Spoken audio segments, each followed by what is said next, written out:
Yo, the man that pays so you and a partner that died, John Yakupana, Tibede Husi, Nihinya Jewum, bring him back under this is the day the Lord has made, and we shall be glad and rejoice in it. Apostolic Pride Evangelical Church, as sir, na yedi the Midway Alishahini, Neritahini. Bomadna Bohen Bill, the Mayan, the Bibiarano, Frobina, Manas one today, and Benas Dodo Oshe TV, ya Eugene. Yo, ya in chair, Yabama, Elda. John Terry true akina bompai na yashigme na ase se nyame na kwarfo yada wase nyame a iridi wo hin wo wiase afa na hina na omaye hu anim nyam de eye no kwarfo na oma wiase hina so hu de eye nyame a ema won sado wade hina ma tumi bi ntumi njim fi winsin gida wankasa ebra ho ase wade hina ma nsa ura anape inshiran kaudin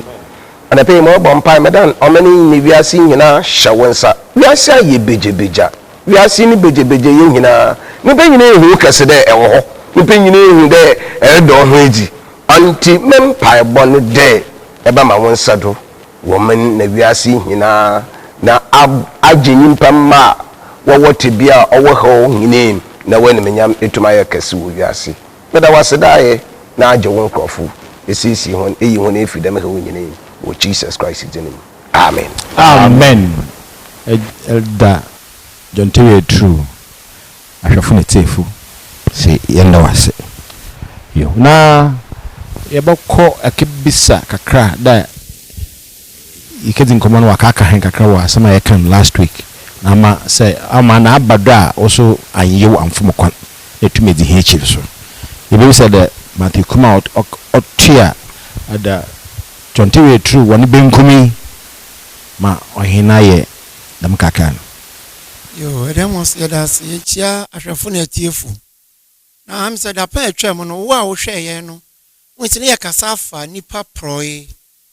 nipa na wusu se ya asei nipa proi woni mu nti wo kra wo bebi sase na ade na pro sei e aba apro eye eduaba wodi a proi wom Isaiah kan wansam no osidua na so abuntwere se dua no enyini kura na etito fom proi so ewom ukoto akutu bi no ma muza akutu no enyini ye no na ade bi di na no aka ono awa pro ono so onyini anya de na enonum na saate bia no na nipa akọ nipa ne eni onyam a ewo ni mu a ebema wanyini na waye de na wanya nyamisu no enya tini e kasafa awusu a ewo nipa mu onyankopon su a odibo nipa nipa na ye nyamini su na nyamene saso na afei de nyamini su no eni ho ba uhu ni se image no saso no ho a ye berima o ye berima su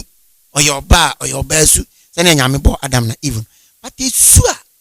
awusu no eni ho eno na ye hwehwa awusu no ba bia afa te no da no woni ye koso dia se nenso na waba ye kasafa nipa na nka so nam ho mfa wo ba bia wasu ade akodo akiri mfa wo sika owo proi woni mu proi ne na ema oye bone ti proi na so gina ho ema bone su na proi no eye bronsam sunsun eno ena eme nipa e pro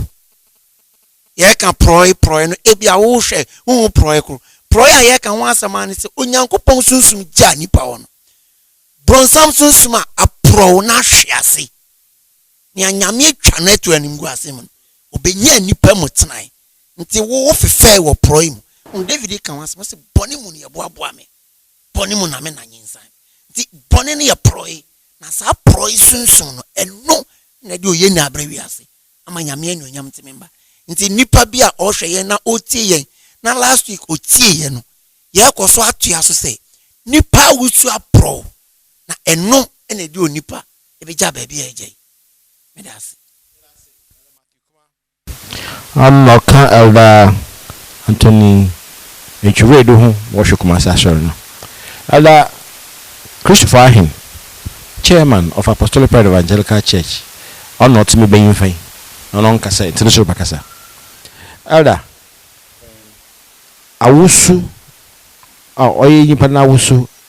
apro asay ma nti demi better na wusa pro no why the na lanyina ho no onka me hu da ma wusa pro na me jay be onto them Ademos yeah but as me chia hwefo na mama father ma kwenje na me chia apostolic vision elders na okay aswan penumfo ehina the deacons and deaconesses in fact we yaze aswan no mo domi hina enkranfo kumase edumbanso atobiase aboso yedema pristia takwa elibo asankegwa yakane say suhum ena elmina asato bi asefo takrade na wona watete kire aso ne bi no binim ti suhum na des awofo ka woba anope mi chie ho nyina e bi say ya me nhira mo na mo so wo frayen at the chain at the sign when ya mi chie ho Ademos yeah oninti asani e de kuma kan ya bi se mi oninti na yetna ha de yimpa na wusu asai hia ohia nuhu ne awofofo na wodi erubisa me de nti arente nimpa na ankasa na awusu asai dakro onso na onka de bi obi enu na raka nye school dem na okoda na ankasa ka kire no wade na ankasa aye no question we bisa question na we ya no na wa mark no obi no butu wala da todo ba da yi pa onkesihwe nti yimpa de na awusu asai na me point na na de kuma rekan okay yakobo bo nimpa woni sudo image na ye geta ye me can say is the image of God na yakobo de nisu oya ahum papa ubuko toje no di gum nti na image ndi emu na one in kind numu na the best so that the woman oyo yankopon na onu buo kwan mo yankopon so nya kwan otenem so that abodi bia mi sol abodi bia mi asase na abodi bia mi asase a oso yankopon na yide numu na obetsena gire himpa nto akwai bia ofo de ye nimpa no owie no oye nimpa numu ne tenabia nti mpro bia enim na mum dem last week at the America there Egypt fun power ba no bom masu do ri mpro ye fu hom nti yende e de kuma si obonsam fa wiasen o kase yimpa no tene nimpem no me nimpa pro nti yimpa alitem yimpa rechom and that the topic came was that be all what the mamanka nchira wo there say retreat and retreat Sunday morning bia ote dem 5 to 8 be able modern ya church Ademos only there yimpe biara otasen so piu so mpiu mprawe wonum so jitumon so jintumon mprawe wonum mpere de tu kasa na weba ekwan ba na mba hebiwa ya bekan afi Roma 4 human Romans chapter 8 from verse 19 or there 18 there by bakan taurma the two infant submission bra na say kwa ba ya ba bakan the two men ka bibiara nka ho baton wato amonti so mina yo etifa witi ozikan me da sadaka se me da ma munya na me da sin hina apostolic vision asom men nyina ya me shiro wen nyina ya me mbo wen nyina na mom mo koda resra hwande nhihye biara oho na waza ma hen de yinjedo yen yade nyina pe na se yen yade nyina pe pa yakopon nenum nyama wa bodi na afre hen no onjan hen hota na obokoda ra hwe biara dikena asif michel anape nyame show nyame nkan nyame mbo na waso asamiti ne tum ayasam ne yefo ne fim proim abakanim so yara kan proya Ademos employ no mudo awusu say awase yara kan asama no mudo o wichi because say yafa kata se sha I employ ɔyɛ sunsun bi ɔwɔ nyimpa mu wiye no nyimpa ntumi ɔbɔ bra ɔyɛ katasehyɛ brɛ ɛbra sɛ yɛreka awusu sɛe a wasɛe a sɛ yehu dɛ nyimpa rɔkɔ rɛba na nankasa mpo ɔda anaade ifie ɔwɔ mu no mpo koraa sɛ ifie no a wɔwɔ mu no ɔntumi nware a na awɔre ntumi ndi mu mma no a na awɔre ntumi nkɔdo mma no a ɔyɛ awusu sɛe a wayɛ dɛn wasɛe nipa bebree nyim dɛ dɛm na ɔte o nipa bebree nyim na yɛka awusu sɛe a wasɛe a ɔyɛ kwana bebree bi koraa ne dza anyɛ dɛ ɔnankasa no na awusu sɛe a wasɛe no nara sɛ ɔhyɛ atar na ɔhyɛ no mpo koraa ne ho gu hɔ a ne ho da hɔ a ɔhu dɛ ne ho da hɔ ne ho gu hɔ ɔyɛ awusu a wasɛe sɛ yɛreka awusu a wasɛe a na ɔyɛ mporɔwe koraa obi koraa yɛ n'adwen dɛ sɛ ɔnom cigarette anaa wii anaa ɔnom nsa a ɔyɛ mmɛnkyɛyɛ adze dabio ɔyɛ awusu asɛe nti nipa pii nyim nti nyimpa na sɛ wawusu sɛe a nipa bia na ade biara a ɔsɛ dɛ anka wodi mu na nyankopɔn no sunsum tum de di wom na ɔyɛ kɛse wɔ nimpadua no mu no ɔnam da awusu na sɛ no ntumi ndi mu nti nankasa nipa na awusu so sɛ ɔbɔ bere bia na ɔyɛ dɛn ɔyɛ ɔnkɔ n'enyim because awusu no wayɛ dɛn wasɛe edemos kakra mo pada mo wɔ na maka kyerɛkyerɛfo ede asam papa awusu na ne da ho awɔdo yi maba Elder Christopher Hobio also asem bi by the Christopher Hobio nti na ma anya ntenten bia no na yenkan the man Romans it's our tree edemos eja me da se mekan na kwan bia no ho a enna yegina he yebo wie anso yebesa na abotodo ma hyira ahwafo na etifo na yedem program yi wa koda ahwe edemos Romans chapter 8 yes verse 18 to 21 yes and also to okay Romans chapter 8 from verse 18 it says, for I reckon that the suffering of this present time are not worthy to be compared with the glory which shall be revealed in us.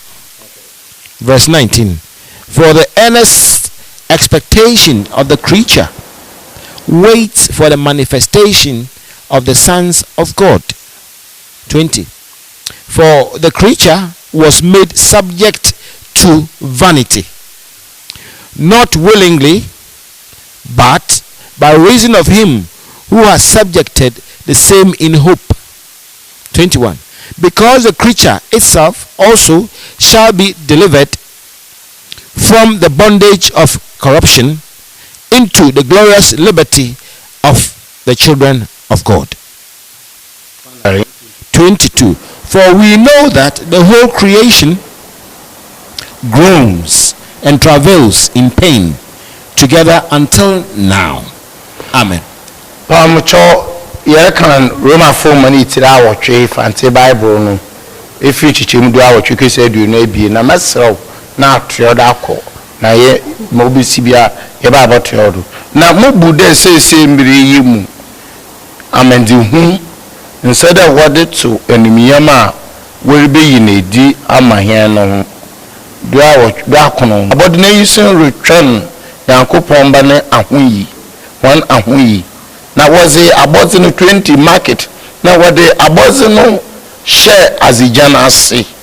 wo eyidadum iye na kasa lepia nembum ya ozi share asunintia 21 osande about na kasa so we be yinu mpotowe onko somase akọ yankopon ma wan enumiyam adishidi numu na yenyimide abozenu na niyan ropin na yenyan rokon awusu bodu ende adofo kasa yereka nyane yereka yimpa na awusu saya wasai last week we say yankopon so pede o ya ade olimpa apro tijido oye wumu man letnabio ade must straight away nchampere ya kasha aso echi but olimma ya tie ho ase de yimpa na awusu na wasa ya inde ade bi woni pe ma wapro na sa no be ye no se na abode no mu na wo be yi ni mprotowe ase ede akọ yankopon ba de shedin numu na sense ego ya metidi emos nti yo ye bia na wade ye na yakobush a forester ibe bia ata no yakọ forest ibe ye de mego bia ata dabi o but ego su iduo abko akotu dua iduo no si forest but we trade dua na wo process na wo yin ye ya ibe fumaba yes it is number one is just is likened to a something which is a raw material na san wo be edue be we go dem ndua na ra wo de ye go carpenter wa chochoro baby afi ho na we straight baby nti yimpa di didi wajen oye bi ma ode no to ho obron na oye yimpro we bia owo num a oye isu oye kasa oye honhom a ohyen pam o sa de nimpa hwere yankopon anum yam yimpa num be ye obonsam ne tenabia na oye protein nyama onye ewe yimpa num ata asam na me no kana ode nyama oye adijan kasejan ababu hun na me de tu kan subanu huna ni hinara na wie na oya homa obi ejo obonsamo na odi shem nimpem nti yimpe biara otasin sort dino last week na de kumare kade Jesus se de bonsam na ba na ni bibia eni no na chere mprawe bi eni onunumu na repo ni ko fo na wananam ohu da mprawe bi yede ewom nti se pere ye nipa na awusu na mprawe dia na onu ma men kan cha apostle prayer evangelical church no mu nipa nya de mama wani nkwa ye divine center nim no bia nka da ho na o me arekere ma mprawe owo yimpa mu na wai nema ede kuma kan ye hu a oyankopon na adoma odi yimprawe odi fi yimpa mu na o sesi yimpa e ma adepa o fi nimpa mu oba na am de ba abotoro me hu de kuma pada obim nti mombim Anda wa wo henedam ana wo henedam wa wo henem proye wo hen proya fi nga wo mu no good nti na awusu no wo ho no fi nga wo mu no se dano na me kan sem we wo kwando ho ba bi abrante bi bisa se na ono no kwa asori o se na oh asori de ayesa wo kwa asori ye pa sa wo kwa asori na mom pese mi twamfoni bi kire o Jesus na kura wo ni fi soro no ono e ka kire yen se bronsam na de bi wo yen chen o ma me sombosom ona na so sombosom e na wo ahome be na wo mu na ono ayi ma no se bosom na home am tinti wo ne ade na wo de wo nti asam na David ka se oboaboa me oboni mu no wo de ade mu no oboaboa o so oboaboa wa bosomsom ti enya mistake se wunyini ba ye na wo sombosom enye mistake o say nipa na wona mabonti ye mu nipa bi atan o na mom nipa na wona mabonti na nkasa po nim se proi wo mu anu ni agro sema medwene ho a wo kan na say ye ni nipa bi atam nipa wonam ho ba wo boja ni mu no proi wo mu ahome ni mu no proi wo mu adentia senti ni say ubekwa akoto say Genesis chapter 4 no verse 6 no bako to say Cain and an Indian Abel no obi ankyere Cain say ye kunipa ye say wo de ade boneti ko a obewu bonne na ewase si Cain de oyedenti na wubu efuyi na oyedenti na o eto echimi i na wai na chere we kunu ni na wi ejichim say your papa in chair when you nka benyam na say bono koto waboa no da CP we are papa nka wani benyam chabe benyam benyani onyam ai so sandi asam kase bia Paul de to host na yakopon ni onyam abo nimpa nti nipa na nkasa kura ntimi nya papa fi se na proi e wa abofra ne mu kin na okum ebel no ade bi woni mu na kasa kire no se kunua no fade proi na kasa proi ni yabone proi ni go something baby apronsem nya kwan akotena elder kasa nse last week no osi nyankopon anye esensia nyankopon anye bribia se obeye ne tena bia wo nipa nko oye ne tabio ye na ese no na osan ye tena bia wo ene ahome no afi nipa na wo ye ahome woni mu no nipa na ahome na fi ne mu ena bone enya kwa betenem eno ne proi na ye kan time e fire by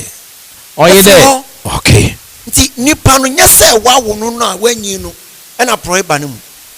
wo boa no wo moja ne mu no proi e wo kwan se efa moja ne mu na wusu ya ajatu Adam asefo ne ye nyira ya bone ya Adam na o nya Adam na hwe wo ya bronsamba ade na ya samwe na oka na ye se hunhune nipa wo ya bronsamba ba weja Jesus kan si weja ni abronsam na dwuma na moye fine na ja wo hin bronsam na maami ko hia wo hin na wo woi weja ne bronsam ya na nani Abraham ti no kware sempa apostolic prayer and evangelical church ya ka no ye nka hunu bia ntiti obi ase ye reka kire nipa se nia wa ye kamei na obu obi so yo de bonye ni won so pray wo mu ni obu ni so yo de bonye ni so pray wo ni mu wo ka asem bi wa amadwene twe kosi asem bi so na elder true ebo se obi num wi ya bompa ya manipa na mrantie bi me driver bi oya boa na body haban nti akwala no wotwe ni fi wi ho a enye ye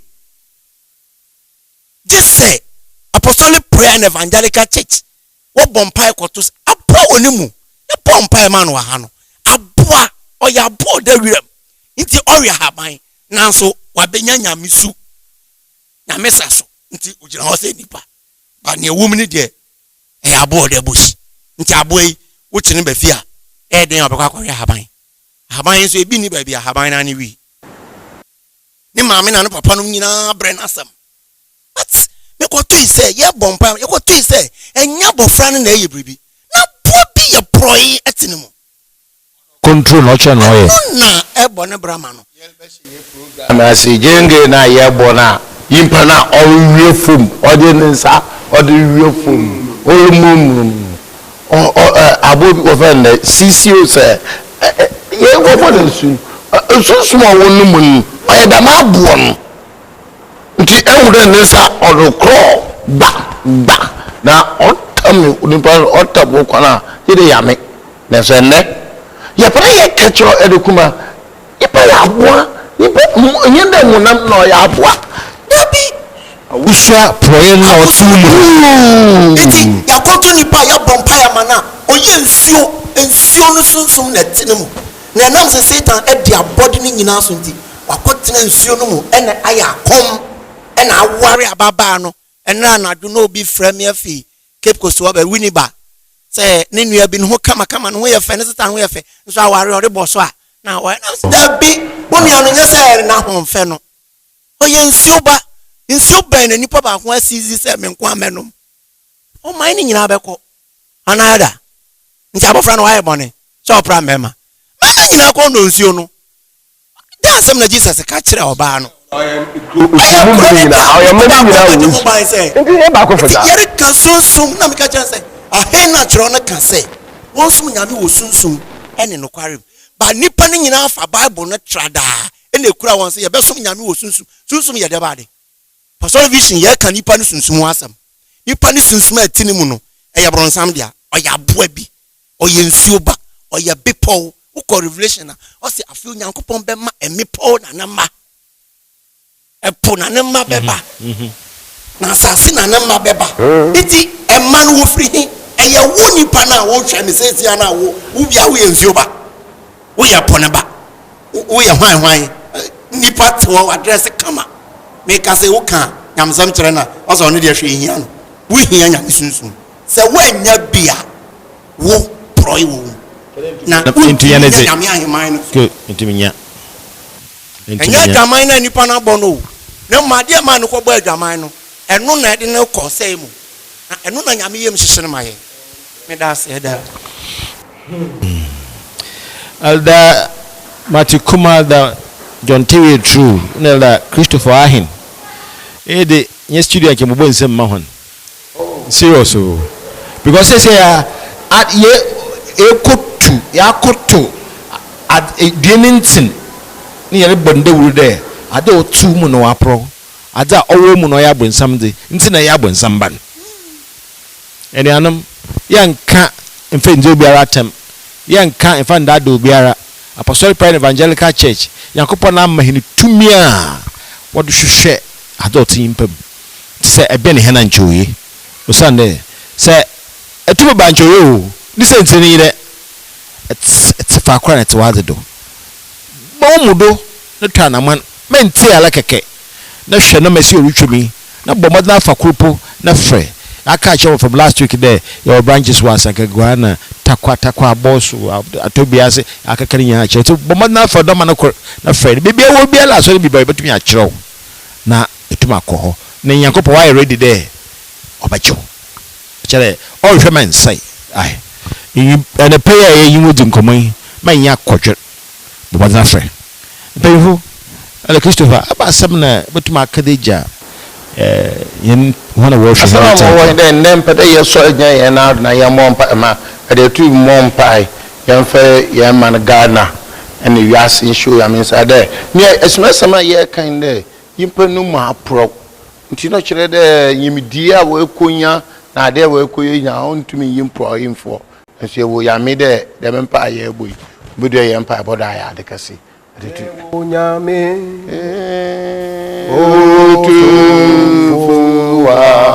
Wani no parenya osinensa wera mudini na uremu waitata